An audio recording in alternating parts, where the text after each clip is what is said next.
Alrighty, so nice to somewhat see everybody. Appreciate the flexibility with being out of town, able to do this. I will call the meeting to order. It's 6:06.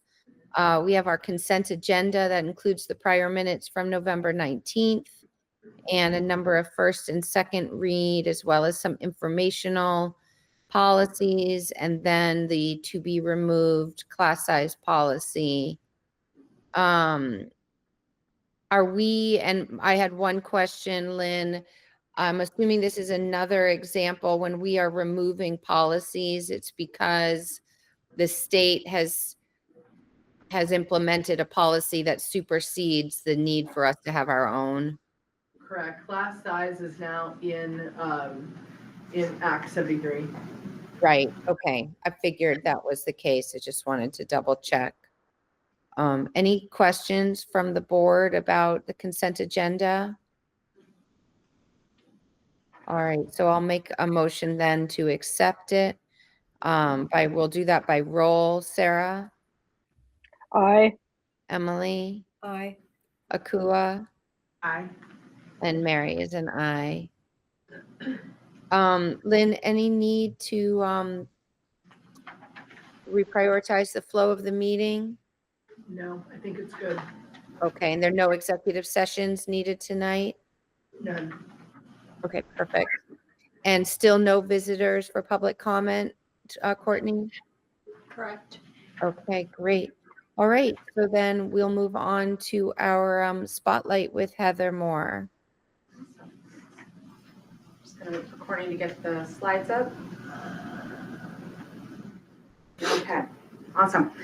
So tonight I'm going to go over some program overviews and some LEAPS data with you all.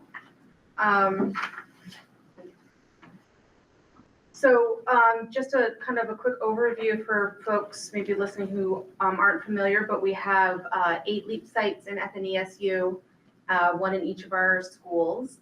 And part of what we do for LEAPS is we have school day connections and we have accountability policies. We have 3 main reporting domains: program performance, academic achievement, health, fitness, and wellness / social and emotional development. We work with our staff, instructors, to identify target learning goals, to help make sure that our programming is intentional. And we also ask for them to identify youth leadership and voice opportunities because it makes for a much stronger program and higher engagement. We work with our curriculum team to ensure that our activities are supporting all the FNESU goals. So every year we go over what the board goals are with the instructors, as well as our main reporting goals that we report to the state. We also participate in service days with the SU to maintain our alignments as we are part of the school districts. And something that we started a couple years ago, some of you will be familiar with, is we've started doing summer in-services ourselves, which has been really exciting. We have all of our staff come together.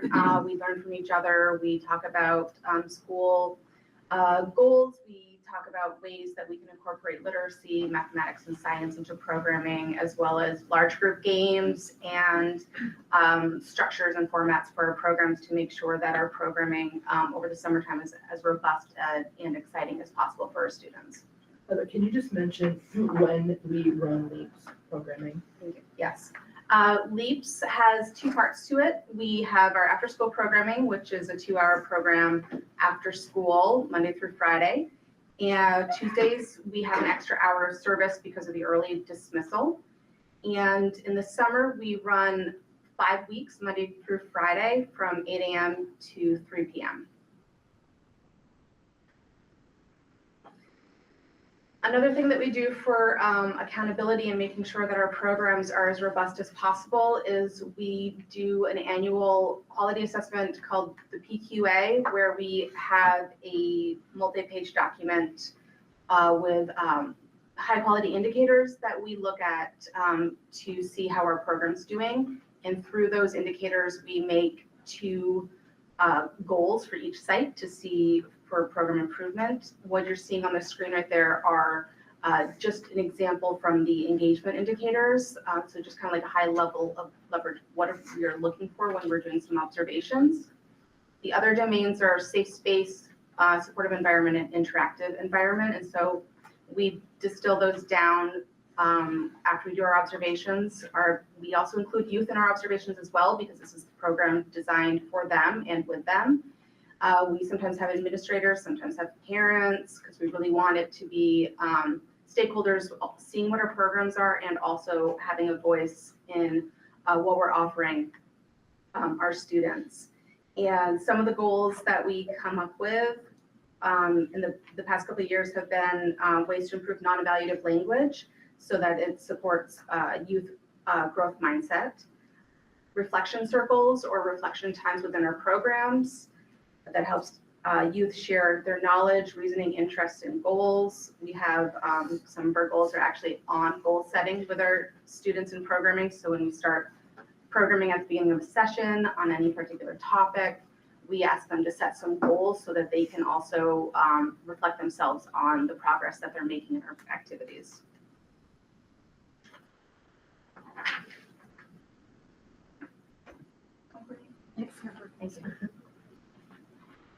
So these are some of our activities that we've been doing this year. We have at least 2 junior Iron Chef teams as LEAPs participating in the annual competition.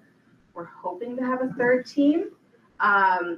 Richford Junior Senior High School was a LEAPs team for junior Iron Chef, but they're actually now going to be part of the school day. So it's one of those examples of like school day collaboration. We piloted something in after school. They're starting to do it through the school day. Another school partnership we have is Lego Robotics with Enosburg Middle High School and the robotics team for the first robotics.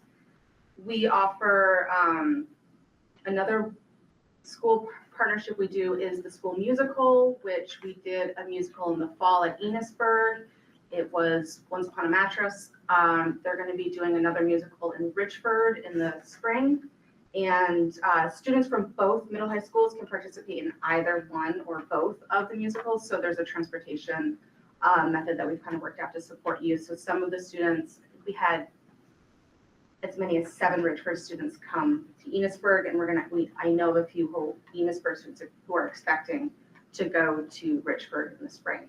So it's a good opportunity for youth who want to do music or the musical and drama year round, or if one part of the year doesn't work for various reasons. We're piloting something called the middle school or LEAPs assistance, where we're recruiting middle school students to be helpers in the elementary programs. And that kind of came about partially because our middle schoolers just really want to re-engage, and we wanted to formalize their support within the program. And we hire a fair amount of high school students as well, so this is kind of also a training program with that. And when we hire our high school students, we provide them career development training as well. We make sure to do interviews with our students.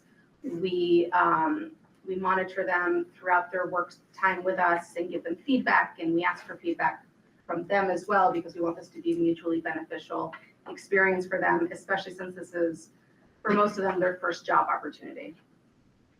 Some of the other programs we do, cross-country skiing, coding. Some of our high school students are actually the ones teaching coding, really exciting. Esports, we haven't branched into it being part of the athletics department, but we're doing it intramurally, and it's becoming a very big endeavor across the state, so we're excited to be partnering with that. We've had high school students teaching gymnastics and cheerleading, students with sewing, and then there's some others on the board. We've been surveying our students as well, and just some statistics that I really wanted to point out to folks. 72% of our students surveyed reported learning new interests and hobbies. One of the things that's really exciting about this is interests and hobbies help set people up for successful futures. We never know what interest or hobby is going to bring them down a career path or just create good mental health for them as well. So it's kind of like that combination. 37% of our youth reported that being in LEAPs makes them more likely to want to go to school. So it helps with our attendance within our buildings. 40% report that participating in LEAPs helps to build self-confidence. And this statistic really excited me too, that since 2020, we've hired 39% of our high school students to work on the school day after graduation. So some of them are teachers now, are going on to be teachers, and the rest have some other roles within the building. So our students are getting a lot of value out of working in LEAPs, and I'm getting a lot of feedback about their work quality as well during the school day.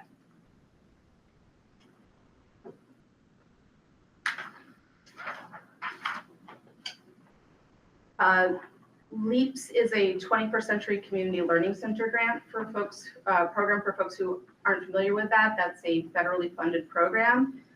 So a large portion of our funding comes from that grant. In our SU, we have 2 grants to cover all 8 of our sites. I've also been working really hard to find some other grants that will help fund our programming. The program track and the center track grants together have helped supplement funding to the summer expansions that we created thanks to when we had the ESSER money.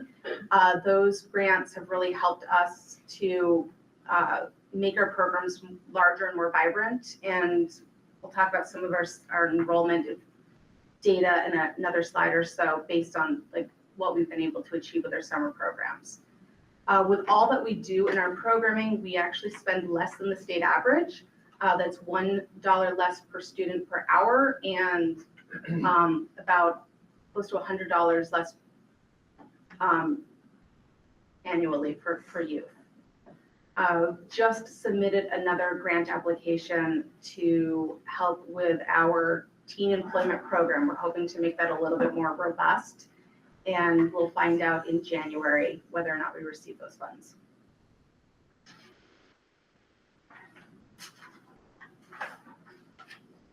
So I've been tracking our attendance trends over the years. What you'll see in green is our summer enrollment, and the purplish color is the whole school year inclusive of summer. So you'll see we have been steadily increasing with our summer enrollment. Again, our programs have been more robust, higher engagement, and so students are signing up more. We have availability. We're able to take more or less just about every student that applies for the summer program. It's free, and again, it's a fun engagement-based program that also integrates all of the core subjects to maintain some learning opportunities for our students. Fiscal year 26, I just don't have the updated numbers right now because we're partway through the school year, so that's why it says 570 for both numbers. Recently, I've been learning how to use EduClimber a little bit more. That's something I haven't had to do much in my role, and I've been curious when I'm thinking about summer programming, what are the outcomes? Are we seeing anything on the academic level with our outcomes? And what I looked at when I tagged our LEAP students in EduClimber and made a separate category for our non-summer LEAP students in EduClimber and made a comparison. And I'm seeing in the reading and early literacy numbers using district benchmarks that our summer campers are trending higher with academic proficiency. So it's pretty exciting. I don't have school year data at this time, because I've just been focusing on summer. So the comparison from their spring star and then their fall star reporting.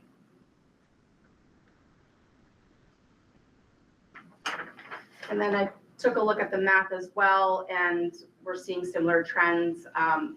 Students who participate in LEAP summer camp are trending higher with proficiency levels than those not participating. Couple things I know anecdotally about the data is the majority of the students who participate in summer camp participate year-round, and our students are reflective of school populations with regards to demographics as well. And that's it for LEAPs. I'm happy to answer some questions if you have any. I appreciate you putting all of the data in there. I mean, we know anecdotally how positive our LEAPS programs are, how much our students look forward to it, how much our families appreciate it. But it's really great to see the data there. The one data point that really intrigued me was it 39%? Yeah. Is that what it was? So 39% of the students that we employ end up working for us. Yeah. Since 2020. That's an unintended benefit. Right. We didn't really set out thinking that that's what would happen, but that's a Right. pretty great grow your own strategy that has just Yeah. happened. It's pretty exciting. And like I said, if we get the grant, we'll be able to make that a more robust program and potentially employ a few more teens. One other thing I just want to mention, and I'm sure you all noticed it on that grant page, Heather is a hustler for grants. She is always looking for competitive grants, and I wish I knew the number someday. I want us to like calculate overall what you have brought in to the system I want to because say it it's around is, 4 million. what's that? I want to say it's around 4 million. Yeah, that would make sense to me. It's been a lot of resources, and that's one of the ways in which we all know that we're a lower spending district, but we've got people at this table, including Heather, that have really worked hard to pull in some competitive grants. I appreciate that very much. Thank you, Heather. Well, it's remarkable. I remember when it was really in its infancy, and I just don't want to really say thank you to Heather and all the other myriad people who have been just so deeply involved in growing this program. It's really extraordinary what you're doing, and beautiful to see the benefits for the kids themselves. They're learning, they're leaning into things that they might not have realized they're passionate about, and then more broadly for the system. It's fabulous. Thanks, Heather. There's one other data point, if you could just say it out loud, because I don't remember what you told me for percentage, but I think it's easy. We've had such a successful LEAPS program for so long. It's easy to forget that not every system has this benefit. So could you just share the statewide data in terms of systems that offer? Yeah, it's, I think 23 school districts / SUs, and it's roughly half the school student population in the state have access to programming. Tremendous benefit that we have. Yeah, and I would just say, we serve a little more than half in our SU, but we do have room if more youth wanted to participate, we'd have space for them. Thank you. Oh, thank you so much, Heather. That was great. So then now we're moving on to Morgan with your business report and budget discussion. And some folks bring in a lot of money and some of us send out a lot of money. That's what we'll be talking about now. Some housekeeping before we get into the FY27 budget. I did not send out a final audit yet. The auditors are waiting for a decision from the feds, which they say they don't think is going to impact us, but they don't want to finalize any of their FY25 budgets until they get that. The last draft I saw is clean. We made some pretty minor changes to it, and I hope in the next couple weeks we'll have that out to you. And if we meet in January, we'll get a motion on the books then to accept it. I did include in your packet a copy of the financial management questionnaire. This is required by statute. It's a 2-page document that the superintendent or the designee must complete each year to sort of talk about the internal controls that we have. I think this is a relic from the times before everyone was required to have financial audit every year, but it's still on the books, so I still send that out to you each year, and it does not really change much from year to year. So if you're comfortable acting on that tonight, I would want a motion to authorize the board chair to sign the financial management questionnaire. And Mary, I would just track your signature down at some point when we're in the same place at the same time. Okay. I can make that motion.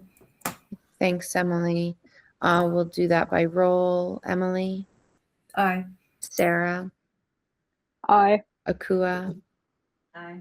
and Mary is an aye. There is also another motion that we do this time every year.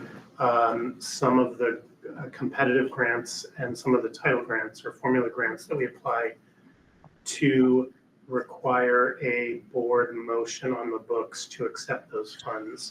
So I would be looking for a motion to accept all FY27 grant funds, including but not limited to Idea B Preschool, Medicaid, Title I, Title IIA, Title IV, 21st Century Learning Centers, BEST, and MAC. Okay, I'll make that motion. Thanks, Akua. We'll do that by roll. Emily, Aye. Sarah, Aye. Akua, Aye. and Mary is an aye. Okay, great. So now on to FY27 budget.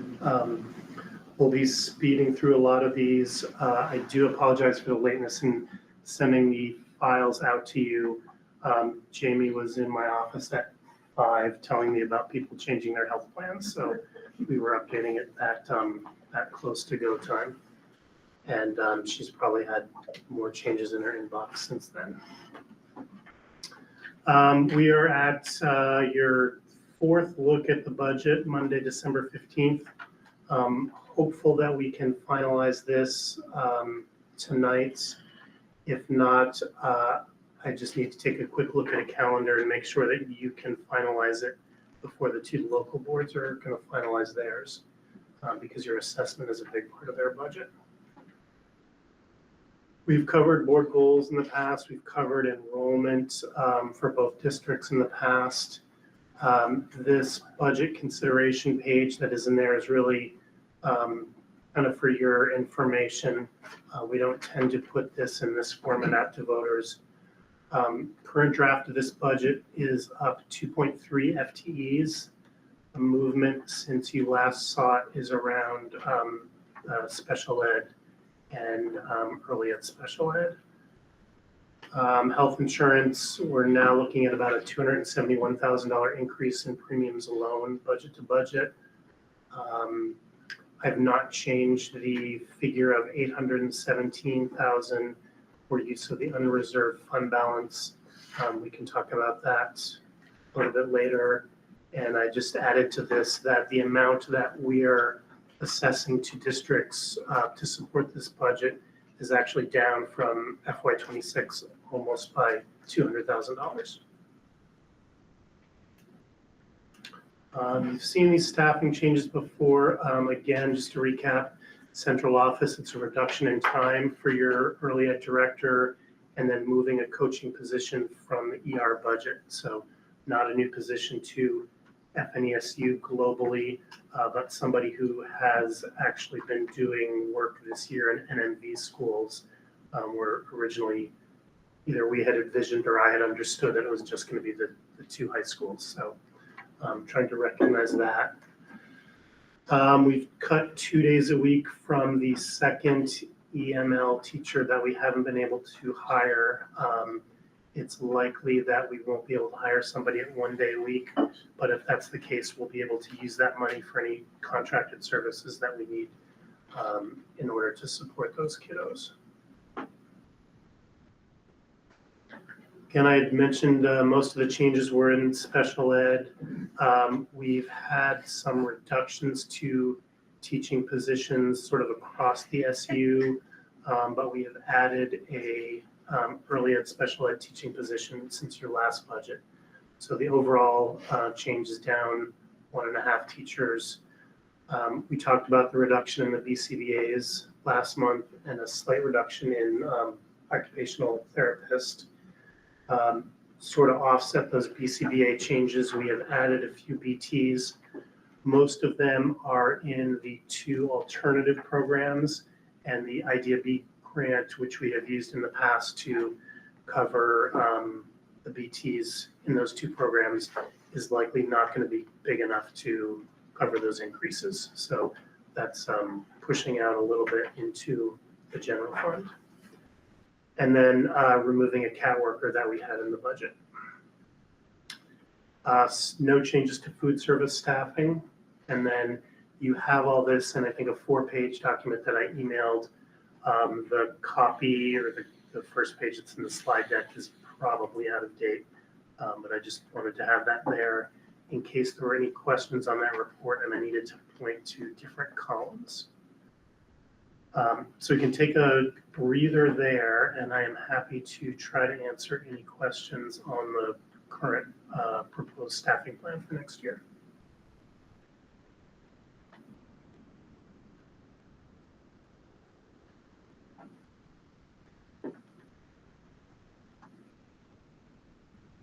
Morgan, I know at the last meeting, we had talked a little bit about the data manager piece. And so I'm wondering, is that reflected anywhere in this chart here? That is not. So if you wanted to do that in FY27, that would be an added on position. I looked at people in the SU who are where I guess would be in a similar place in terms of number of days per year, likely benefits, likely salary schedule. And I would say if you wanted to add this to this report or to this budget, and that was the only change you wanted to make, it would probably be around $80,000.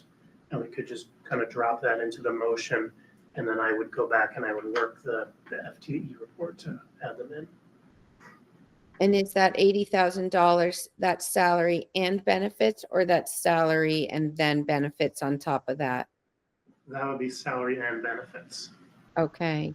And I guess it might be helpful if we are going to consider that, it would be helpful to hear, maybe some from Lynn and from Dominic about kind of the role that person plays. I know that's a pretty common position in a lot of other systems and central offices, and it's not one that we have had. And it seems as though we're feeling the lack of that kind of technical role at the moment.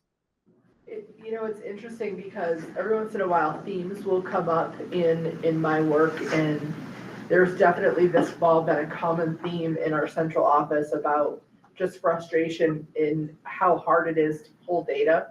And we don't have a great way to get the right kind of data to answer the questions that we want to answer. And I also visit schools every month or every 6 weeks. And all fall, that's been a common theme in each of the schools about just really struggling with like getting the data, but then recognizing when there are errors in the data, and then all of the labor that's going into trying to clean up that data, and how people have developed their own spreadsheets on top of our data system, and not, so it's adding a lot of labor in a lot of places for this, and we don't have anybody who holds that directly. So that's something that I'll let Dominic talk a little bit about this. Dominic is supposed to be the technology director. You are the technology director. Come out right. But he's also holding a lot of data. So when we all know when Dominic is like stationary, working on something, doors closed, it's the state reporting that he's working on, and it is crushing multiple times a year. So I'll let you talk a little bit about that in other districts across the state. Yeah, so I kind of explained it to my wife before. SLDS is almost like a bad 4-letter word in my house now because of all the nights and weekend work that's gone into it over the past few years. But it's almost like when you take a vacation and then when you come back to the mountain of email and work to catch up on, that's what it's almost like with the state reporting. It's kind of like I have to set aside be the tech director for, sometimes weeks at a time to work on state reporting, and then turn around and try to catch back up on everything else. And keep hearing the ongoing promises from the AOE how, system's going to get better and things will become more efficient, and we've kind of gone the other way the last couple of years. So that part's been rough, but then like you're saying, though, there's still a lot of other pieces aside from state reporting that, I might help people with small pieces of, but there's a lot of it that there's nobody really overseeing or having a focus on that kind of stuff. Right, in the data, as we know from the work that you've been doing in the last week, is really important, not just for the reporting out, but for the counting. Yeah, I was gonna add two things, Mary. One is that, I get field emails from other business managers pretty regularly, and we had one that came across my desk asking how we coded in our books, our data team. And I'm thinking, we don't even have a single person, much less a team, and, these are systems that are smaller than us that have invested in that. And then, what Lynn was tipping to just now, in addition to the data work that's happening at the schools, there's a lot of important data that comes in terms of setting tax rates. And we will be talking about this in the 2 upcoming local district meetings, but Dominic thinks that he found a pretty significant bump up in terms of our ADM numbers that we get to count. And that really came not because it's his 100% focused job, but because we were able to kind of piece 2 things together that we had heard in different places and realize that we were likely missing some kids. So kind of similar to the money that Heather and Vern bring down, it's a position that very likely could support itself just in terms of not missing kids. Right, absolutely. And so it sounds as though this person would wear kind of a few different hats, be kind of helping with the voluminous amount of data reporting that the state requires of the system, but also helping us aggregate our own data to track student performance and proficiency, as and then what Morgan was just speaking about, some of those kind of nuanced details around ADM and such. And Lynn, you had mentioned that this person might also be pushed out into the schools some, and what would that hat look like? So in most of our schools, they're running multiple data systems because the data system that we have doesn't give them everything that they want. So sometimes they have data systems around discipline or around attendance on top of what they're already doing. So I would want this person to be working to streamline all of that, because we shouldn't have people in our schools that are having to spend the hours that they're having to spend just to calculate monthly attendance rates for group cohorts of students. So I would want to push them in to do things like that. I know Michelle and the behavior team have been working really hard to figure out how can we have a better system to track hazing, harassment, and bullying. I know Robin and I have talked a lot about Title IX, and we don't have a good data system. So if we're asked to do a report out on HHB or Title IX and to segregate it in any way, that's all going to be manual and it will be painful to do. So we need a different system to be able to do that. So that person could help us because that would be their primary focus. None of us really have that as a primary focus, so we're trying to limp along. But I think also one of the things that we all know about teaching and learning is that when teachers get better at really looking at their data formatively and they make adjustments in their instruction in response to the data, teaching and learning is better for students. You can see that their growth accelerates. So having someone whose focus is data and being able to train up those teams, and not that they would, I mean, I've just described enough work for a few people, but pieces of parts of their time could be spent supporting those teams to build their capacity, making sure that we have a data system that really can give them what they need to inform practice a little less complicated, in a less complicated way than what we currently have. Does that make sense? So Morgan, if this would be the time, if the board feels as though that's a position that we want to add, this is the moment, the time to add that into the budget, eh? This would be a great time to do that if we wanted in the warrant budget, yeah. Okay. Thoughts from the board about the addition of this position?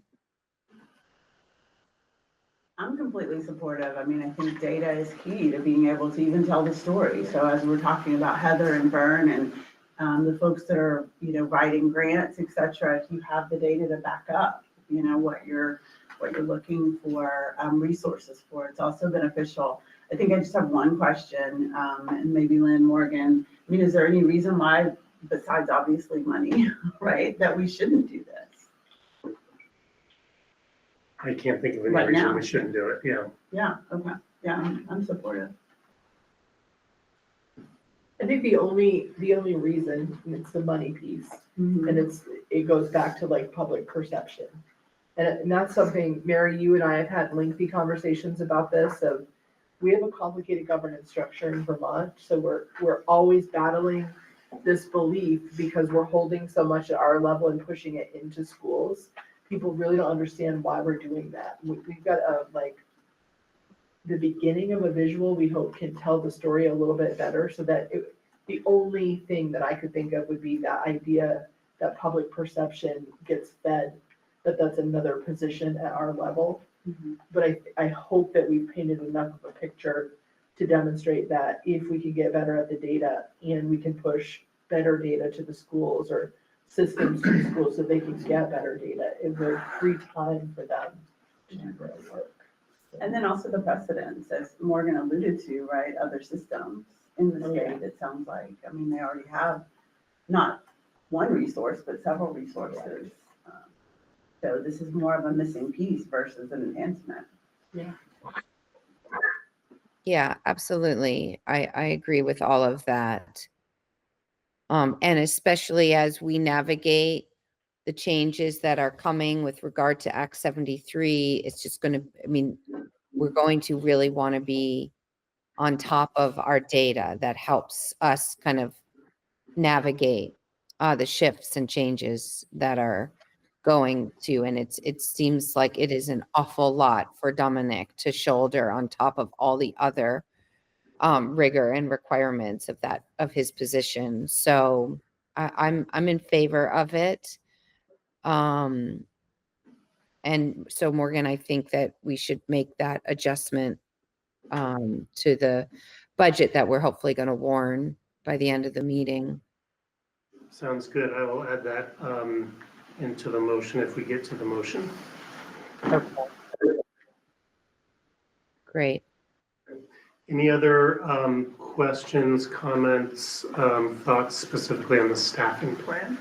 I guess the only other one, Lynn, did you want to have a discussion? I know we had talked a little bit about some shifts in our nursing model. Is this a time to talk about that? I think we're not quite ready to make any big shifts, it sounds like, but. I'll be honest, I have not been able to do the work to try to study the different nurse lead models from our last meeting to this meeting. So that's work that we'll need to do this spring. Okay.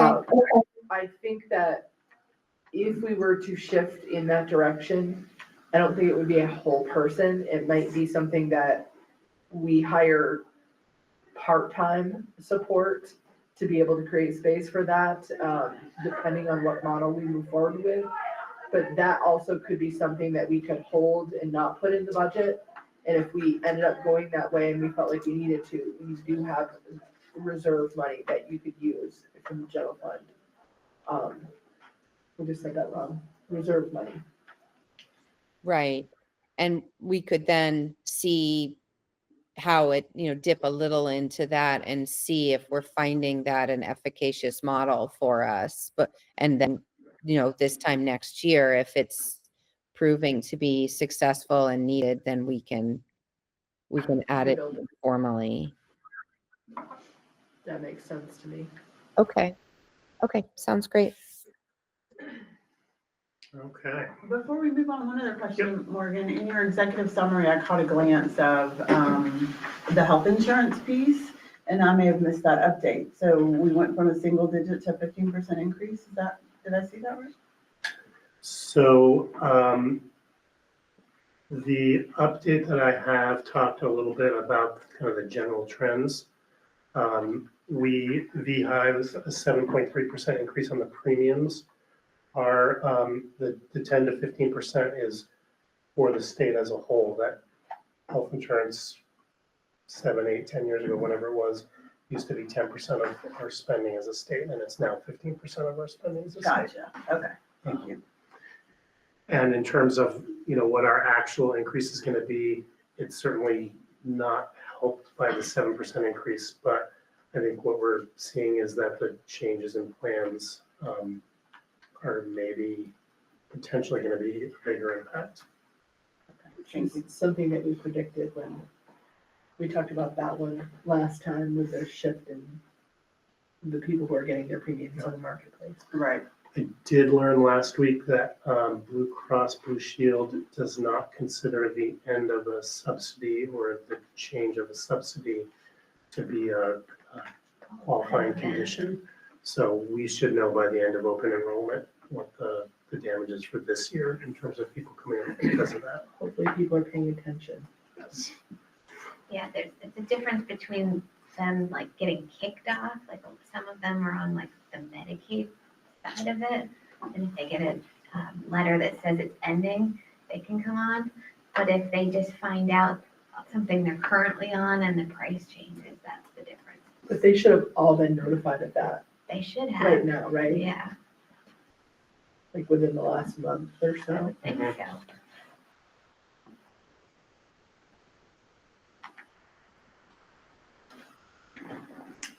All right, also in your packet, there's a 14-pager of the general fund budget in excruciating detail. Don't need to spend a lot of time on that unless there are questions. We can kind of get into the 2 pie charts. This you've seen before. It's basically splitting things up at the SU budget only by what we do. Lion's share of what we spend money on is special education. And then that'll kind of break down to board administration, the superintendent's office, central services, which is kind of this side of the table over here, transportation, food service, et cetera. When we look at what we spend our money on, this is not too different from the conversation we have with the local boards as well. We spend over 3/4 of the budget on our staff. And then the rest of those slices of the pie are relatively small. There's a little bit of supplies in there. And then there's a chunk of money that we are going to be transferring to the food service fund to help them with the anticipated shortfall they have every year. And a lot of their budget is also your staff. The 2-pager that you have, the proposed budget, I will use in some form when we talk to voters. The bit up on your screen is the first section of that chart, and it shows what the section that you're going to be voting on tonight. So this is really the general fund. As I tipped earlier, transportation has been pulled out into its own fund. You don't have to vote on that budget anymore. We will figure out what we anticipate transportation alone to cost, and we will build that out to the 2 districts. And then food service per the state is now pulled into its separate fund. So you'll see a fund transfer there, and that is just the anticipated shortfall, but you're not kind of voting on that full budget any longer. On that handout, there are 3 other sections in there, and they follow the same format of expenses in red and revenue in green. The second section is the food service program. So we're seeing a fairly solid increase there. We have seen food costs increase pretty dramatically and regularly over the last 3 years. And so I think to some extent we're catching up to that. As was mentioned earlier, we're not changing the staffing pattern there. So any increases to salaries and benefits is really a function of the recent negotiated agreement. The third section is the bill back expenses. So this would include pre-K general ed paras who we hire at the SU level and bill out to districts. It would also include any pieces and parts of people who are partially funded by an SU grant and part of their time is funded by the local district. And this is a function of still operating under a supervisory union and having to pay people out of the right pocket, but move it into the right budget. And then the last section is that transportation fund, as I mentioned. We're just pulling this out separately. We've seen a big increase in transportation with the new contract that had been rolled over, but we have also started to see more state revenue coming in, which is tied to the amount that we actually spend. So I'll pause there and see if there are any questions on that document.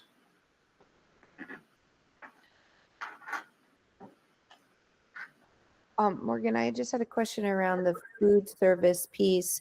So certainly I know that the food costs are driving a lot of that budget up, and are there federal impacts as far as less federal funding or changes to the free and reduced lunch that comes through the Medicaid program and such that are increasing our costs as well? There is nothing that we're seeing yet. It's something that we're a little bit worried about for FY28. And it's hard to know where we would be paying for that because the legislature has decided that universal meals is something that's worthy of supporting. And so as a state, if we lose a lot of people from that eligibility and we want to maintain that program, it will mean that the legislature is going to need to come up with additional funds to support that. And in the past, they've done that out of the education fund. And when they do that, it drives the yield down and it drives tax rates up because they're taking money that it traditionally supported pre-K-12 education directly. Okay, thanks for that clarification. We've covered this a lot in earlier meetings, so I won't spend any time on that. We'll spend a little time on the next couple pie charts. This is looking at the supervisory union as a whole and trying to back out duplicate expenses. So the tuition payments that NMV pays to ER have been pulled out, and the assessment itself has been pulled out because we're already spending that money at the SU. And so just highlighting a couple of things, over half of what we spend as an SU is on direct instruction. So that's kind of the traditional teachers and paraeducators with crayons in front of kids in classrooms. A couple of big sections in green following that are really first student support. So that would be things like guidance counselors and instructional support. So things like librarians, things that the state doesn't classify as direct instruction, but they feel like kind of normal school. The very light green section right at 9 o'clock is school administration. So it's primarily principals and buildings. There's a few central office staff in there, such as the early ed director, special ed director. A big section from 10 to 11 for operations. That's really the cost of maintaining all of the buildings across the SU. Next section after that is transportation, relatively large chunk of the overall budget. And the two dark green bands at kind of 9 and 10 o'clock are the two sections of the budget that are sort of traditionally considered central office. So that first one is the superintendent office and the school board costs. So it's the people that we pay out of there, but there's also a pretty big chunk of insurance that we pay on the buildings and for liability that's in that first green line. And then that second dark green line, central services, is really a lot of your technology, all of your finance, and all of your HR. And so just wanted to highlight that because Lynn kind of brought it up earlier. the perception that's out there in terms of relative cost of central office. The next slide on this is similar. This is just the what we buy. So 3/4 of the money that we spend is on our own people. That dark green section, the next biggest chunk, purchase services, is largely the contract that we have with your transportation agency and the tuition that NMV is sending out to schools other than Enosburg, Richford, and Cold Hollow.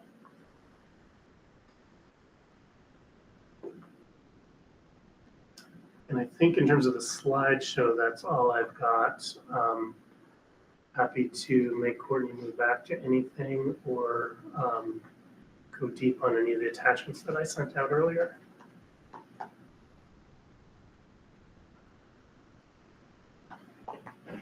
I'm good.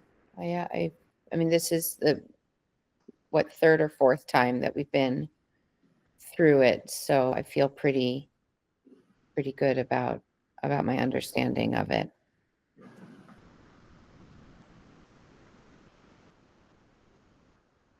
So if you're ready for the motion, I can give that to you. And I just want to confirm that we want to add that data position to it before I give you the number. Yes, adding the data position. Yeah. So if we are ready to put a bow on this one, I would need a motion to approve the FY27 Franklin Northeast Supervisory Union General Fund budget of $10,322,180. Can you And I repeat will- that number, Morgan? Or $10,322,180.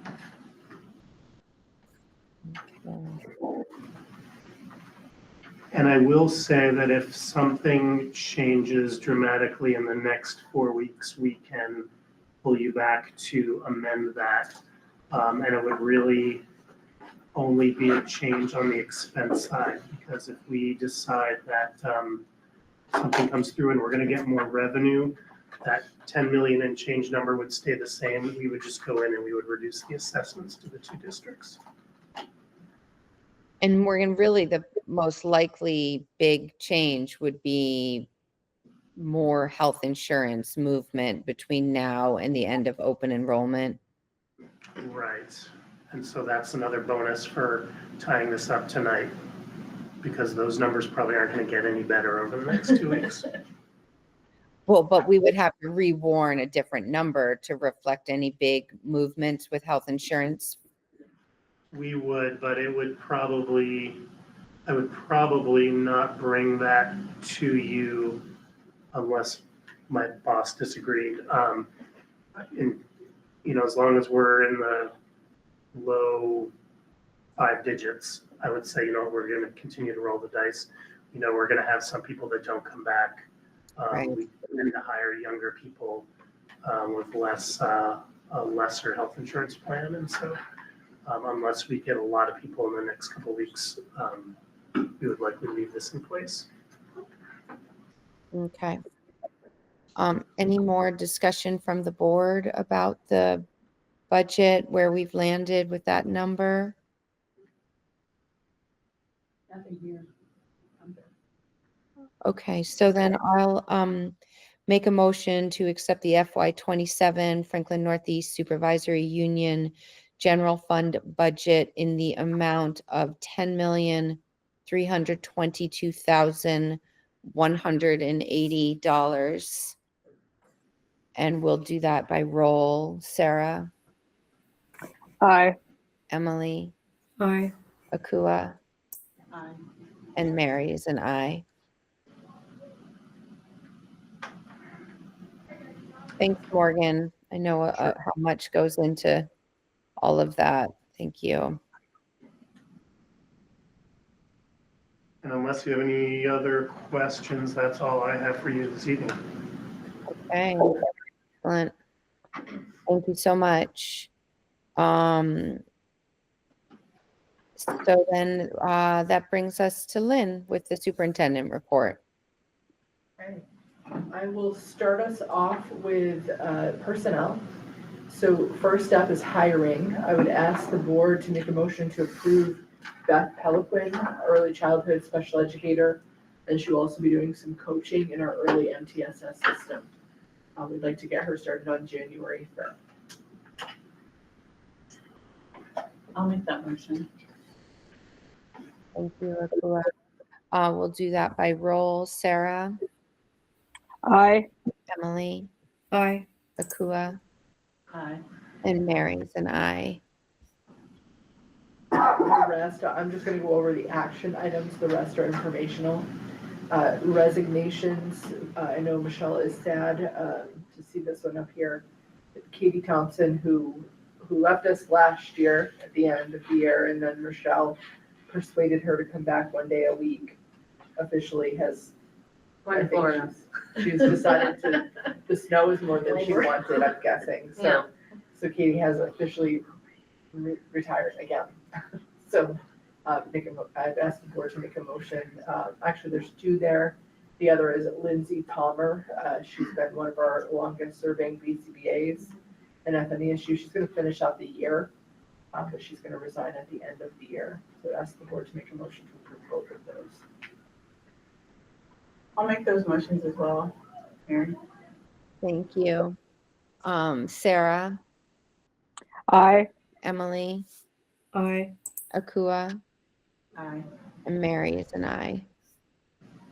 We did not have any retirement notifications, thankfully, on the FNESU end of this budget. We have open positions. We still are looking for speech and language pathologists, board certified behavior analyst, an alternative program K-6 in-person teacher, literacy interventionist, Venusburg Middle School math intervention at Sheldon, alternative program behavior technicians, Spanish English language support paraeducator, kitchen assistant, substitutes in teacher subs, nurse, paraeducator, custodian, and food service. So if anybody is looking for work, clearly we've just discussed, we have a good benefit package. If people, that might be something that becomes very appealing to people in the near future. You had some people on the SU side of the budget that let us know about salary advancements. So that part of the report is just to indicate that for you. I don't think you have any double jumps on this side. I think they're all single jumps there, but several people made their salary advancement. It's the lowest, I think, in this SU district that ER. Yeah. We had a lot in one of the other districts. ER had a lot. All right, so I'll have you go to the next one. So cool, at the last meeting, you asked me to bring back some comparison data with the state. So I pulled that up. So we have this year's, oops, sorry, that is not aligned. Well, I covered up my title there. That data reflects the VTCAP assessment, the standardized assessment that was taken in the spring. So the FNESU is in the blue and the Vermont state averages are in the red. So we are not where we want to be yet, but we are climbing, especially when you break that down and you look behind it at both the district benchmark in STAR and the state benchmark in STAR. We're seeing growth in those areas, so we're anticipating that we'll continue to climb towards that statewide average. We have the 5th, 6th, and 7th grade that are most concerning right now, and so where the biggest gaps are, and then by 9th grade, we're pretty close to that average. Our 3rd graders and our 4th graders are relatively close to the average, and we know that data part is climbing, so we're gonna keep working, chipping away at that piece. Thanks, Lynn. Oh, quick question. You said we're there's been some growth. I'm assuming you're talking about year-over-year changes. Do you have any, I don't want you to take anything back away, but when you were looking at it, did you see like what percentages maybe we've closed the gaps year-over-year over the last couple of years? So in terms of the VTCAP, Just, average. so I haven't been able to break that down in the VTCAP, but I've been breaking it down in the STAR assessment. I don't know, to be honest with you, this is another function of how we get this data at the state level. I'd have to look back to try to like break it down, because I think what you're asking for would be like, how did these averages compare over a multi-year period? Right. How much closer are we getting? Exactly, Over that and just period. specific to your comments about closing the gap, like what does that look like, you know? For me, it was about, in the ER meeting, we talked about the spring STAR assessment.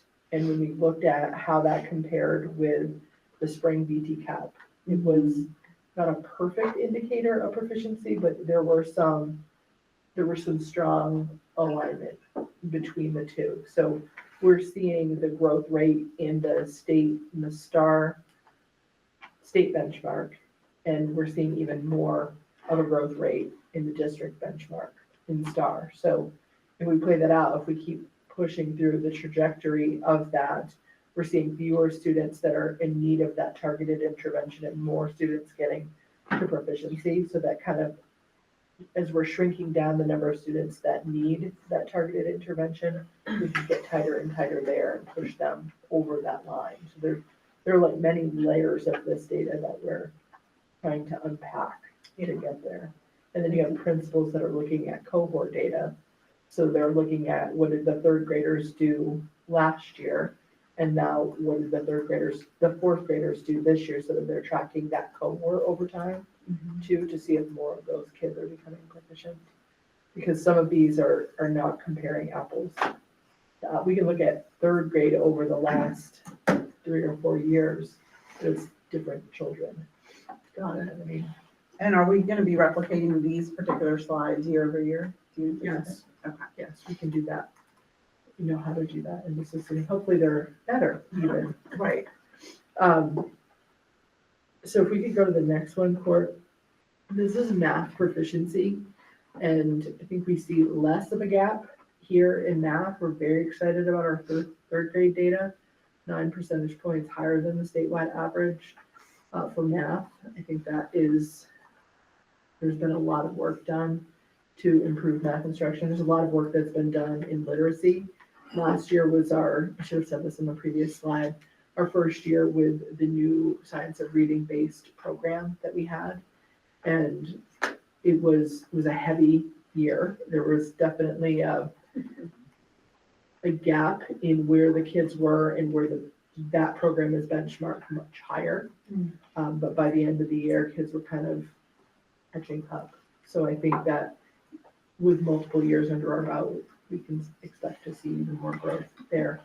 But so you can see in the math data, our early numbers are the fourth and fifth grade are within 2 or 3 percentage points of the statewide average. There's a little more of a gap in sixth grade, 6 percentage points, 5 in seventh, 5 in eighth, and 4 in ninth grade. So again, we looked, I didn't do this at the SU level, but I did it for each district at the district meetings to see how the state benchmark for STAR compared to the VT-CAP outcomes and as a predictor for students who are proficient. And then we started looking at fall. We'll bring that back in February, I think. I think that's on the plan to look in February because they take the VT-CAP assessment again during the month of January. Stop. I'm sorry, did I just say VT-CAP? Yeah.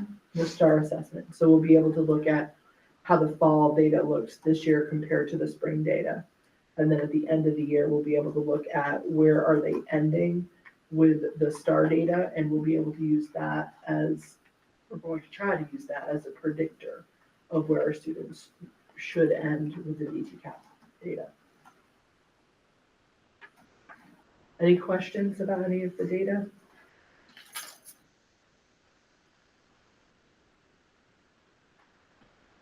This is helpful, thank you. Welcome. So last Thursday, there was a meeting that was held in St. Albans that involved all board members, board representatives from all the boards in Franklin County, all of the superintendents, the CFOs, and legislative leaders from Franklin County. And I know that Sarah and Mary and Emily were there, and we had one other board member, Michelle Schapp from Montgomery, was also there. And I was hoping that Sarah and Emily and Mary would just maybe share some insights or some reactions to that meeting.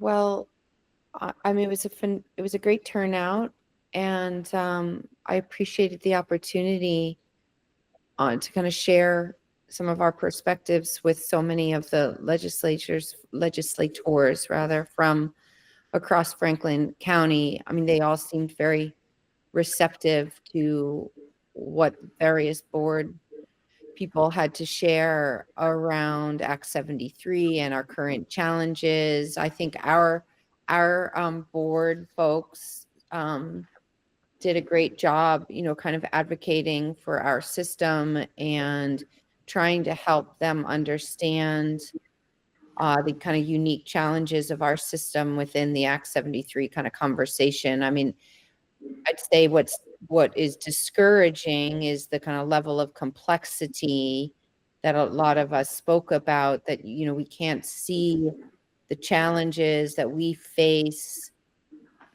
They are not kind of independent from the larger kind of struggles of mental health and housing and rural challenges and all, you know, myriad of things. And so I think that's where it can start to feel a little overwhelming. Like, are we really going to be able to achieve the stated goals of Act 73 and increase our kind of resources and opportunities for our students when we're struggling with, you know, Vermont is just a microcosm of the national conversation around, you know, there's just not enough money and the needs are too great.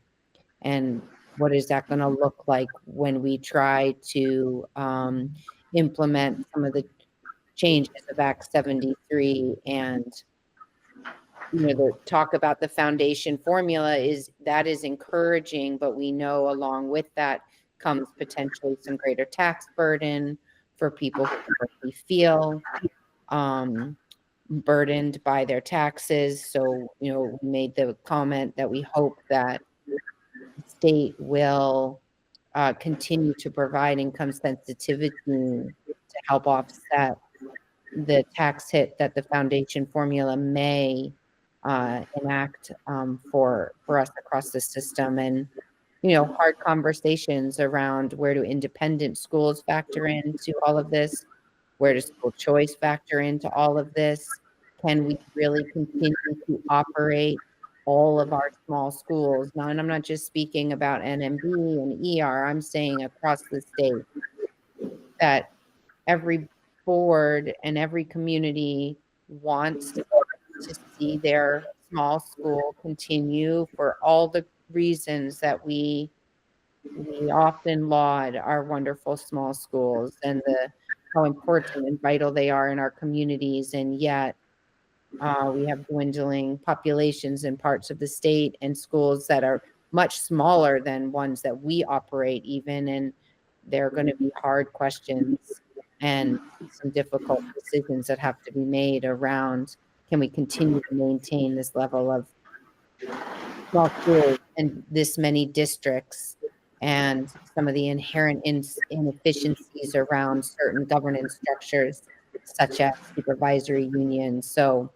you know, big conversations and very weighty topics for sure. And we're just gonna have to see. But I feel as though the legislators really heard all the concerns and kind of insights shared from all the board people from across Franklin County, and that was encouraging.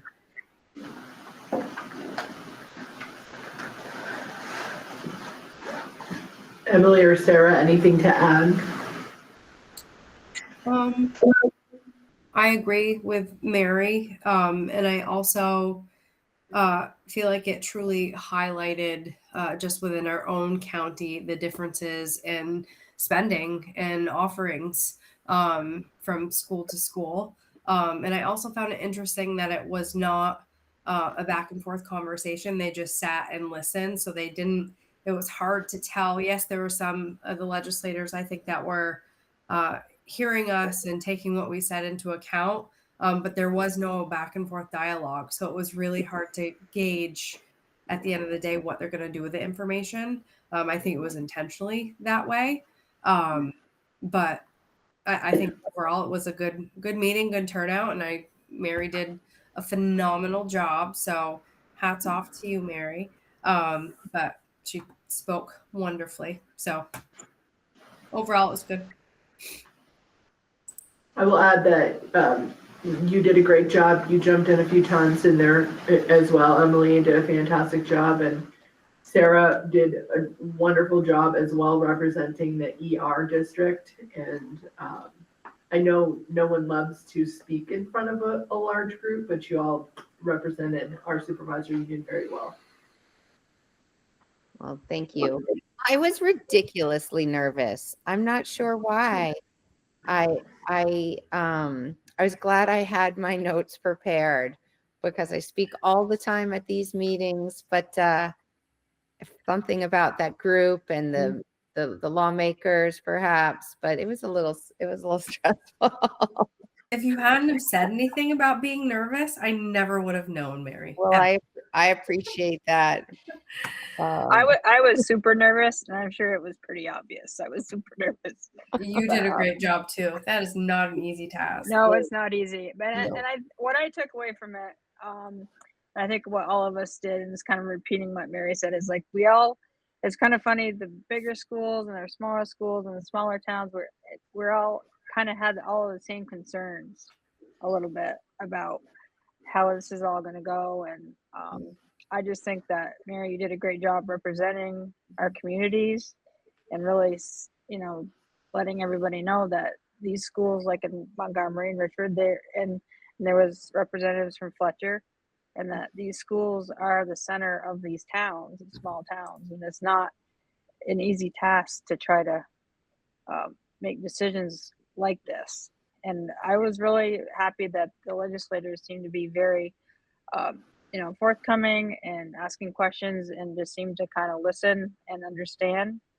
It seemed that way anyway. So even though I was awfully nervous, it was a good experience, and I'm glad it all went well. Morgan, do you want to add anything? Nope, I think that the folks that spoke for us did well. I think that I don't know that the legislators necessarily heard what they wanted to hear. And I think what they were looking for is kind of a magic bullet to make all the political difficulty in pushing this forward, to make that go away. And that's not going to. No. It's going to be a slog. We knew it was going to be a slog even before the task force came back with the report that they did.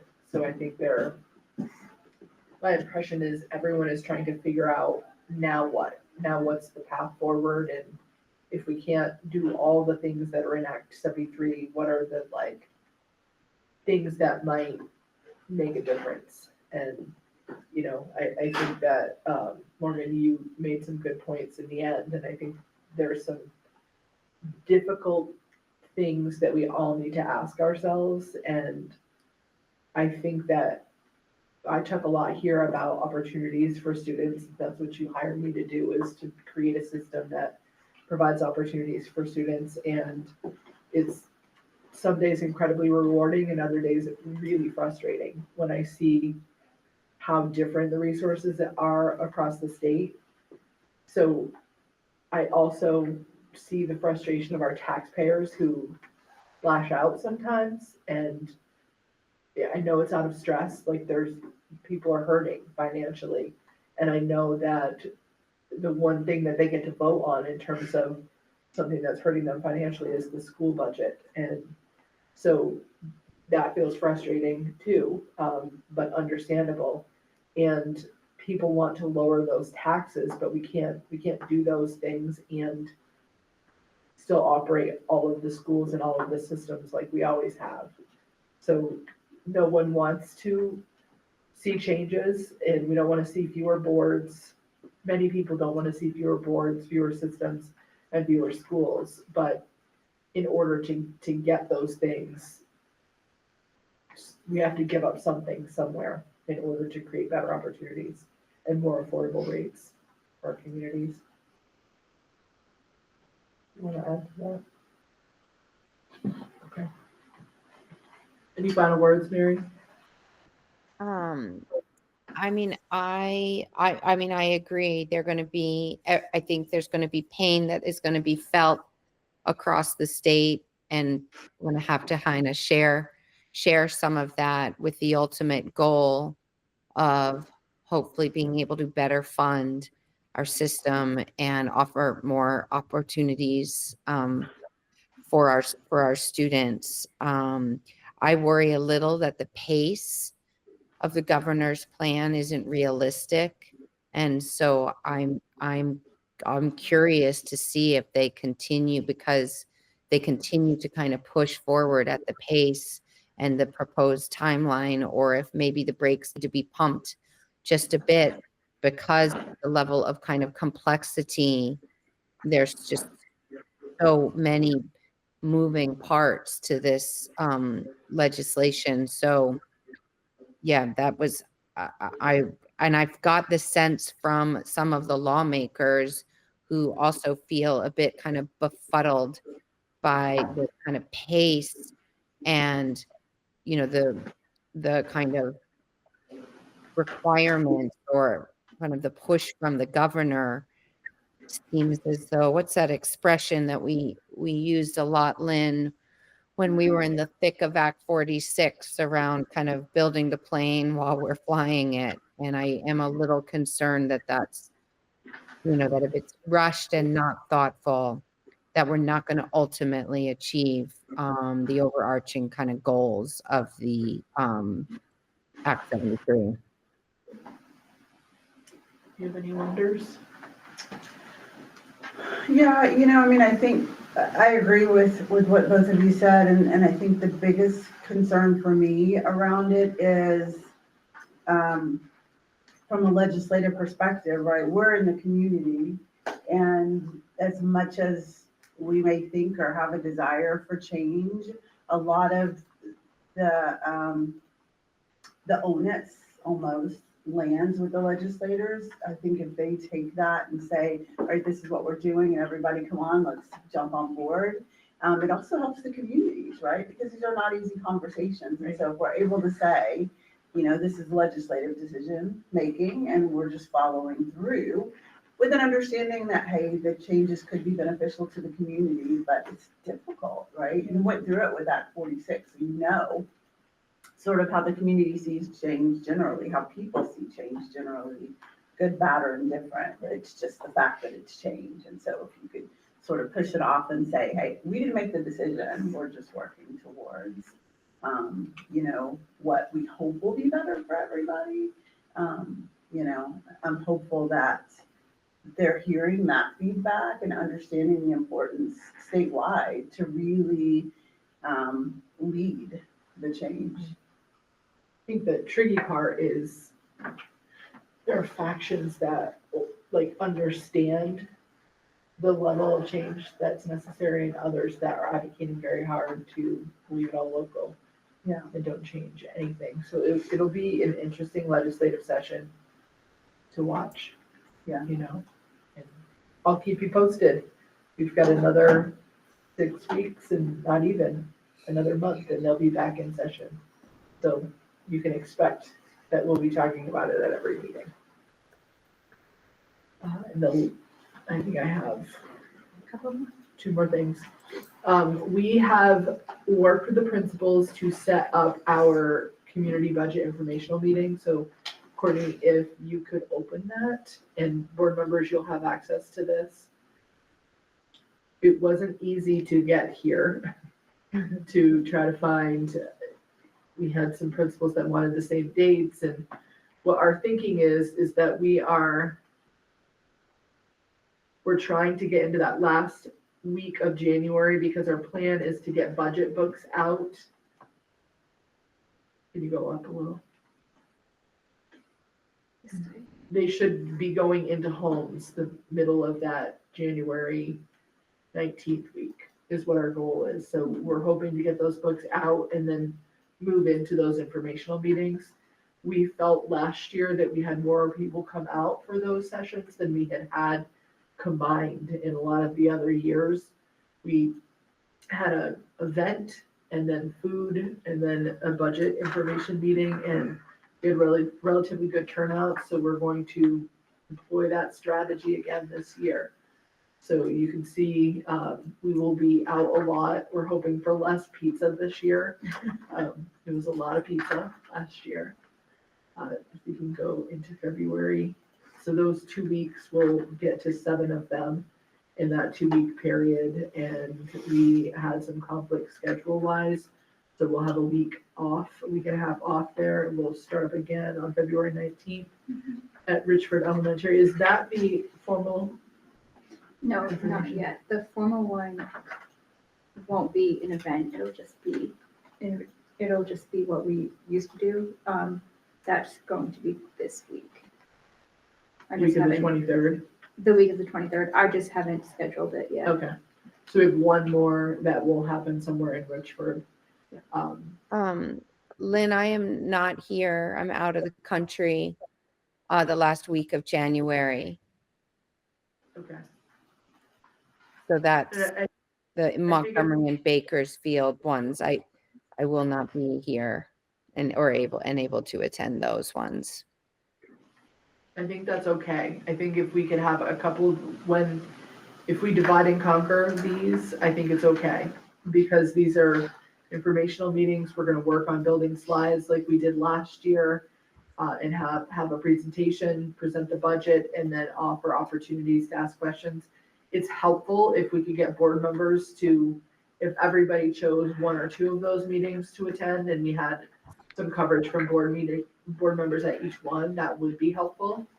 So maybe we could push it out in some way, Courtney, to try to get a sense of which meetings people can go to. Yeah, maybe Courtney could send out a doodle and we can see who can go to which ones. At the bottom of this calendar, I have the same exact thing set up for essential office directors, so everybody's in one spot. You all could just add your names as well in that table, and then Can it'll you be show in the them? same document. So A shared drive, is that kind of what it is? it's right in this document. So Morgan only wants RHS. Sorry. But Okay. I was thinking I could, if it's easy, I can just add you all to this document as well. And you can list, and then you can Okay. see, and I will plug in at the top who's going. And we know Courtney, which is the one for NMV that's going to be our main budget The meeting? Sheldon one, 23rd. What's that? The Sheldon one on the 23rd will be on the morning. And is that, I'm sorry, I can't see, is that February 23rd? February 23rd, yes, sorry. Okay. Okay, great. That I can make.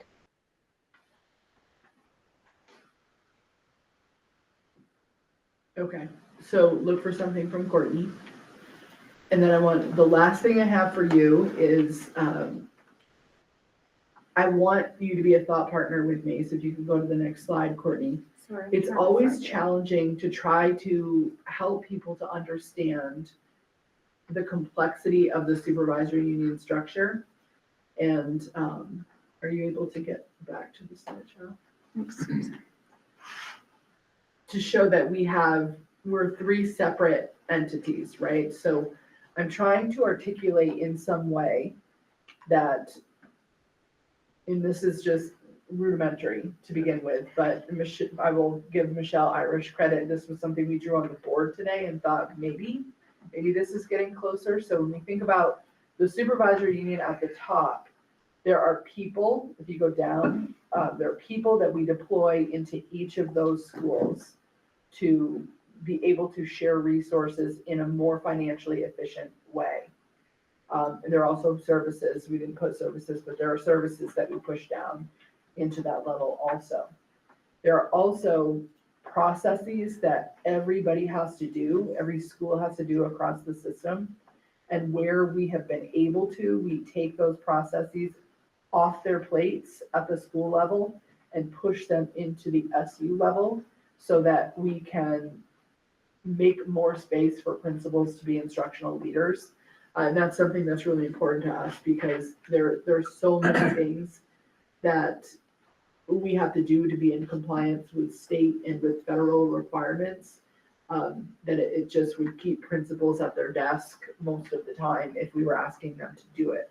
So some of the things when we're talking about people, and this isn't comprehensive yet, but thinking about how all of our special educators, all of our speech and language pathologists, our BCBAs, our behavior specialists, behavior technicians, our multilingual learner teachers, our food service staff, all of our LEAPS after school staff, and all of our instructional coaches are part of that FNESU group at the top, that we push those people down. Those are all school-based people.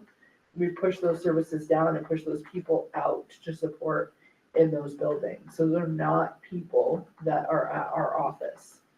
And another piece that I don't know how to reflect is we are not sitting in our office every day. The business office is there every day. Dawn is pushing out into buildings many of the days. I won't say the bad word, the SLDS thing, but I'm sure Dominic would like to more than he is. But the rest of us are in schools on a regular basis, multiple times each week, sometimes multiple times each day, in schools. I don't know how to reflect that. The processes out of the buildings to FNESU staff for efficiency is Title IX coordination. We would, if we didn't hold it at our level, each school would have to have a Title IX coordinator. They go through a process related to Title IX, but then they push it up to Robin, and Robin coordinates it for all 9 schools. The special ed coordination in the alternative programs, Michelle and her team hold all of that so that the principals don't have to hold all that. And there's another section I would love to be able to communicate about. Maybe we can put our heads together just around my last year as a principal. So it would have been like 2016-ish. We had data that we were paying out about $2.5 million for students in alternative placements. And we don't have any students in alternative placements now because we built internally. So that I think we have to keep reminding people of, that we built these alternative programs and it is in lieu of other funding that we were sending out. Michelle takes on all of the homeless education coordination. So we don't have someone that's dealing with that in each of the schools. It's a task that school counselors work with her, but she holds the work of it.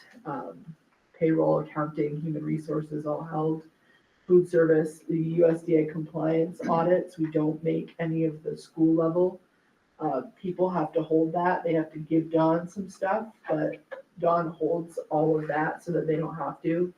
All of the LEAPS coordination, the principals don't have to deal with that. Heather deals with all of that. The SEL coordination, Callie came and spoke with you about last month. Callie works part-time and she holds that at our office. New teacher onboarding, our orientation, coaching for those new teachers. Those are all functions that we hold in our office and push out into the schools. Facilities management, Vern, I barely see the guy. He's always in schools, or I am. We're like passing in the wind here. And then all the functions around curriculum instruction, assessment, and all of the professional learning coordination, those are all pieces. Principals still hold some of the professional learning piece for their school level, but we hold all of the system level piece. So what I'm trying to articulate in a better way is is there another way that we can represent this or communicate about this that we haven't thought about? Because I think when we hear the pushback of the community, this is where there's confusion because they don't understand what the roles are. And if we were a district, we wouldn't have to do all of this because we would readily be able to move things in and out because we'd be all one system. But we're not, we're three. So it just makes it a little more complicated. So we'd love feedback.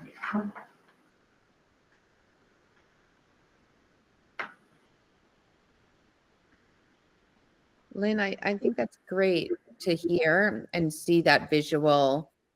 And it kind of ties in a bit with what Morgan was presenting during the budget as well. I think it helps. The more that we can kind of communicate to people what exactly the central office kind of holds and the level of kind of complexity, the better. So I appreciate hearing that breakdown, and it would be great if we can continue to kind of share that messaging, because the central office is absolutely vital for the functioning of the system and holds so much that a lot of people don't see because it runs smoothly in the background, which is the whole, goal of having a really highly functioning administrative arm of the system. Yeah, I mean, I would say I see where you're going here.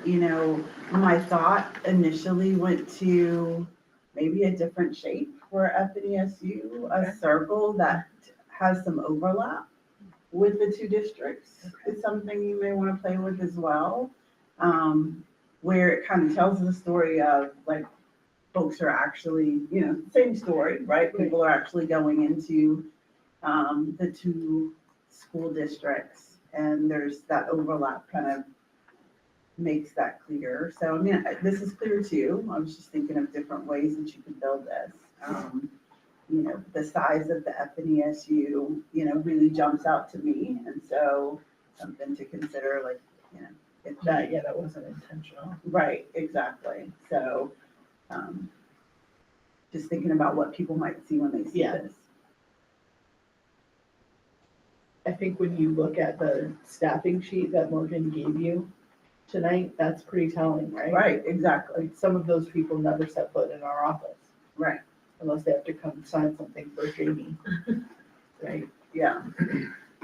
I mean, this is a very high level in terms of processes. There's so much more, but I don't want to use a ton of words to reflect this either. I want to give like the big idea so that people can understand it, because I just think the governance model, people don't understand that on its basis. Heather had an idea today. I think we'll play around with that too.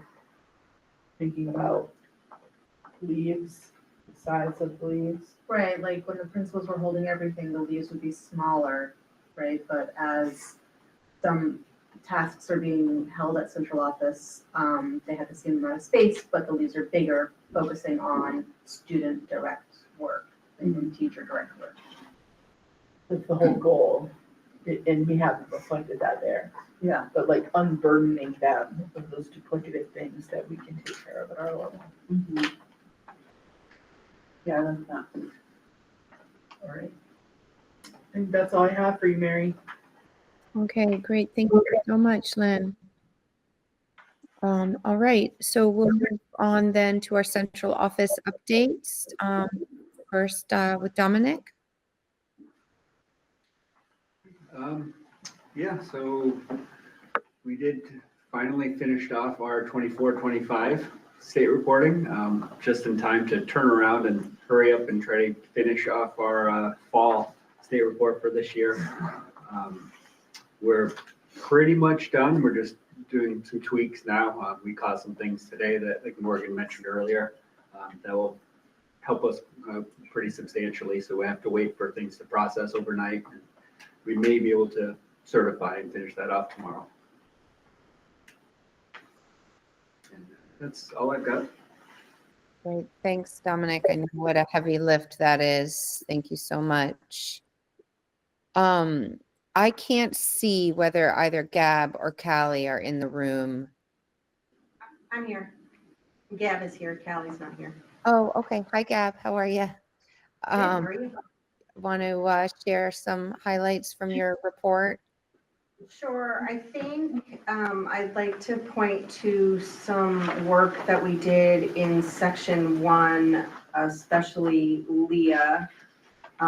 Spent a lot of time looking at data last month, and I did present on that. And one thing we noticed is that we are in an upward trajectory for sure, but we're struggling a little bit to close the gap when we look at the state benchmark and the district benchmark on STAR specifically. So they're going kind of in the same direction.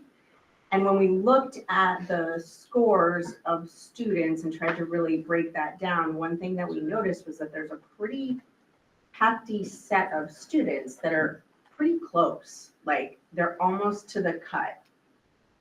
And so we are trying to implement a sort of targeted strategy that Leah outlined in this part. I just wanted to, I guess, point to it. So we have a couple accelerators that we use in the district, and one is new this year, one we've been using for a while. One is called Exact Path, and the other one is called Dreambox. And so what we've asked principals to do is kind of look at those kids that are super close and see if using one of those accelerators consistently and with fidelity helps move those kids to the next level. So I just thought I would share and point to that in the board report so people can kind of be paying attention to that, and we'll report on that. I don't know when the next time we report on it. We will come back to that idea to see if we can start to really close that gap a little bit. Great. Thanks so much, Gab. Appreciate it. Michelle Taberge? Sure. My month has been dealing with transportation, which I've learned I don't enjoy. A lot of parent meetings and budget with Morgan. The blue sheet that he gave you of the budgeted FTEs are my people minus maybe 6 or 7 on that whole list. So a lot of time spent with Morgan, anticipating what some of our needs might be in special education for next year. And then the only other thing I would add is that I've spent quite a bit of time talking with my behavior team about behavior plans. We're having lots of discussions, which I'm going to bring to our SIT team about where are we housing behavior plans, and should they be an EduClimber? And not every student that is on an IEP, there are kids that have behavior plans that are not on IEPs, so should we have a common form, and what does that look like? And so just wanted to bring that up, that we're moving into some of that conversation to be able to have some standard procedures, I guess, across the SU. Can I add a piece for you? Yeah. And this is not just an FNESU, and I'm speaking in general because we've had multiple. We're seeing an increase in people making administrative complaints with the advent of ChatGPT. And this is statewide. I've had this conversation with my colleagues. People are, they're using it as a tool, and that the administrative complaint, although it is there for a reason, if people have a question and they want to push on something, it's not really for a question, it's for a dispute. But we're just seeing more people going to that level all across the state, using that as a tool, and that has a direct impact on what Michelle's holding at any given time, and it also has a direct impact on your legal expenses when there are repeated administrative complaints.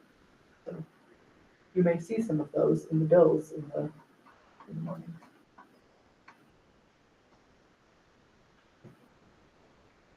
All right. Thanks, Lynn. Thanks, Michelle. Michelle Irish. Yeah, So I did notice when I was looking at the report that you received versus the report that's in my files, I think I might have made some changes after Courtney put the report together. So there are, under the attendance piece, I wanted to talk a little bit about the Everyday Counts grant because we are wrapping that up. That grant is finishing its 1-year cycle. We received a combined, a $25,000 grant from the Leahy Center to work with Monarch Maples and UVM on some attendance improvements and protocols for that. And so I just made a list of the things, and I wanted to kind of go over this, a list of the things that we tackled as a team this year. So the first one of the things we did was we created a bi-directional FERPA and HIPAA consent form so that parents could, in one form, give consent for school folks to share information with the pediatrician, and then for the pediatrician to be able to share information with us, where we cross and share kids. So it makes it a little easier to be able to have that in one place and to be able to share that consent. So we have implemented that this year. And we finished our version ahead of the National Pediatrics Association. So like we were working on it at the same time, and they and luckily they're very similar. So we were really happy about that. We also worked on the Monarch Maples worked on development of an attendance screening question. So for all well child visits for kids 5 to whenever they finish their time there in school, and when they're in school, to find out and lift up if there are attendance issues happening. The pediatricians can have conversations with families about what some of the challenges are, and then we're able to kind of cross-share that information. So that is a new thing that they've implemented starting this year. And in the schools, we've worked on developing that multi-tiered system of supports that really looks at the data around attendance and what some of the root causes are, what are the barriers that we might be able to remove, and we're really working a little more creatively at removing those barriers so that we can see improvements in attendance. And it's not just about truancy and like catching kids who aren't coming to school, but it's about looking at the deeper issues around engagement for those kids. We also have had the Richford Elementary School has a monthly Family Friday program for their pre-K and K parents. They started that last year. They've expanded now to any parent. They have a version that happens for parents on all the rest of the grades where they are offering different resources every month. And then Enosburg Elementary has started a pre-KK Family Friday program. So they're inviting parents to come in and working on resources.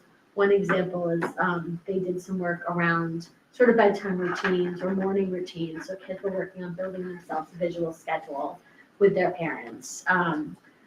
Another example of the resources that the older parents of older children were able to get at Richford Elementary is one of the teachers presented about digital literacy and safety. So having parents who learn a little bit more about how to control what parent controls are on their systems at home and their internet systems, and what kinds of questions to be asking about games kids are playing and how to set those controls up as well. So those are just a couple of examples. And then we also had monthly calls with Monarch Maples and our team to be able to kind of collaborate and work together. That was facilitated by the UVM staff. And we had monthly peer learning calls for all of the programs in the state. So there were 4 cohorts that participated.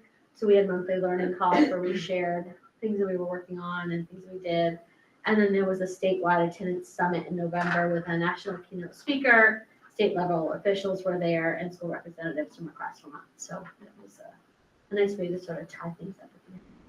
Do you think you could just touch upon, we had some misunderstanding from a community member, maybe there are others that had the same. So the grant, UVM as the research arm of the grant, they hosted 2 different community family focus groups, caregiver focus groups. And so they solicited and invited people who wanted to participate. Those people were selected, and they wanted to kind of have a nice round group of people. So there were a number of people from different backgrounds and diverse roles in the community. And then they were given a stipend or a gift card for their participation, which is very common when you have a research kind of grant opportunity. And so that was fully funded by the grant and run by UVM. We just kind of offered to invite parents who wanted to participate. We put it out through our messenger and found some spaces at the local libraries because they really wanted it to not be in schools. They wanted community-based spaces, and then recruited some kids to provide some childcare. I think the misunderstanding is that they thought that was something that we were paying for parents to come to something related to attendance, and that we were giving out $90 Amazon gift cards. And it really, we were the vehicle, the information vehicle, and it was all centered on that grant. And just in case anybody else was confused about that. Thank you. Thank I you just for wanted to clarifying that, Lynn. Michelle, did you have something else you wanted to add? No, I'll let you look at the report itself. Those are some missing pieces, so I need to include that. Yeah, well, this is just great. I mean, it's a lot of work, I know, and it's great to be partnering with organizations in the community, Monarch Maples, and I love seeing some of this family engagement work and the support around absenteeism. Yeah, thank you so much for holding that. And we are continuing, aside from the grant, to work with Monarch Maples. We have some plans to meet on a regular basis with the staff that were part of this project. Dr. Haig, who is the pediatrician from Monarch Maples, one of the pediatricians, and I will be meeting probably quarterly or semi-annually. And then they have a nurse care coordinator who is actually meeting with our team regularly to kind of collaborate. So Nice. it'll be a sustainable connection. That's great. Thanks, Michelle. Heather, I know you did a fabulous spotlight. Do you have anything else that you wanted to add from your board report or highlight? Just a little bit that I'm excited about the idea of having somebody to support with data. This isn't something I put in my report, but between the federal reports and that I do for 21C and those other little grants that I have about 80 individual reports to do annually, just related to some aspects of those grants. And the federal government's going to potentially double that next year. So I'm excited about maybe having a little bit more help, because Dominic's very helpful. But I know it takes his time, and it definitely absorbs a lot of my time in the spring doing those comparison datas. And just a little fun anecdote about hiring the teens that work in our programs. We had a 7th grader in one of our programs a few weeks ago email one of the site coordinators saying, "Hey, I see that you hire kids. I want to teach." It was a really cute little email. Yeah, she was referring to the teenagers that work in the program, and they were able to work it out that she's going to lead an activity within a collaborative work environment. So she's just volunteering her time. She's just really excited, but it has a lot to do with the mentorship of seeing the high school students in the program and the quality that they bring to our environment as well. So it's really beautiful to see little stories like that. Love it. That's great. Thanks so much, Heather. Jamie. Let's see. So in the last month, we've hired we had 3 professionals. One started last week. One is going to start in January. I don't remember the third one. So we were very excited about last week's school nurse, right? Yes. It was a nice hire. Very needed. And as Lynn said, there was no retirements for the SU, but we had 3 retirements overall across NMB and ER.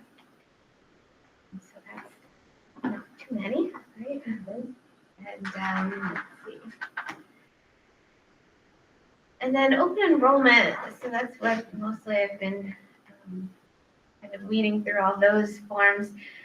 a lot of changes from gold to silver, but we have had 8 people sign up for insurance for January. 2 for NMD, 3 for ER, and 3 in the SU, but we've also had 3 people refuse to go off of the insurance. They're gonna decline it and go on someone else's, so we're only up 5. And my report earlier, September, October, I think, we were down 4 employees on insurance compared to last year, so usually a wash. I mean, it usually evens out. We have currently 205 people taking our insurance. So it's usually roughly around that number each year. But a lot of changes to 403Bs and HSAs and all of those type of changes, but so far only 8. And I don't really think any of them are for like the statewide plan. I've only heard the one that we put on earlier, but he was the only one that actually said that the price went up. Good to know. Yeah. That's about it. Okay, thanks so much, Jamie. Appreciate it. Dawn.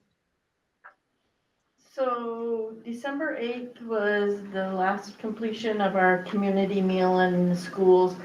That one was up to Montgomery Elementary, where they have a longstanding tradition that they hold that on the same day as their concert day. And then a lot of the senior community members come into that school, have the community meal, and then sit down and watch the students practice their concert for that afternoon.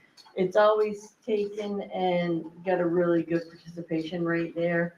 So that's why we kind of hold that one off and not do it at the same week that we do everybody else, just because we don't want to give up that opportunity for those seniors to come in and enjoy that. It's a lot easier for them to get out during the day than it is at nighttime hours. And, there's a lot of grandparents that came to see their grandchildren, and some that are just community members in the community that have gone for years and years to see it. So that was nice.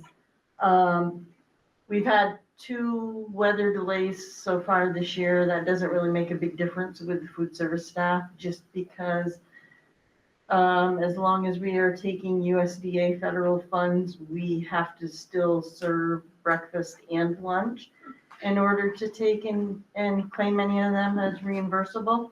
So, when you pull a 2-hour delay, basically what you're doing is just taking 2 hours out of their time to prep everything that they need for that day. And so really most of them just still go in at their regular hours as long as roads are safe to do so. So it just is one of those things that we have to do in order to count it as a school day, and in order to take and get that reimbursement, those have to be offered. So a lot of people kind of say it's kind of crazy, you're feeding kids at 10 o'clock in the morning breakfast and then you're feeding them again lunch, but we try to do that, and just kind of pull a lighter breakfast that morning, because it is a requirement that we have to do. You don't make up those rules? No. There are a lot of those rules. There's People would be shocked. These if they are knew different how many rules. Yeah. So that just is one of those fun little facts that people don't know. All right. Well, thanks, Dawn. That's great. Appreciate it. Is Melissa Wood in the room? She is not tonight. Okay, not tonight. So Vern, you're up.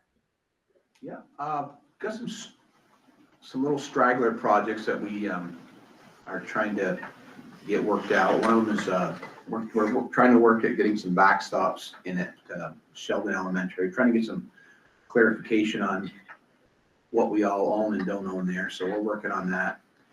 Richford High School, we were able to get the home economics classroom finished during Thanksgiving break, except for the closet. It's been a challenge. I mean, as hard as it is for us to get help in the schools, it's just as challenging out there trying to get contractors lately. So we're having to break it up and kind of nip away at these projects a little at a time, but we're making headway.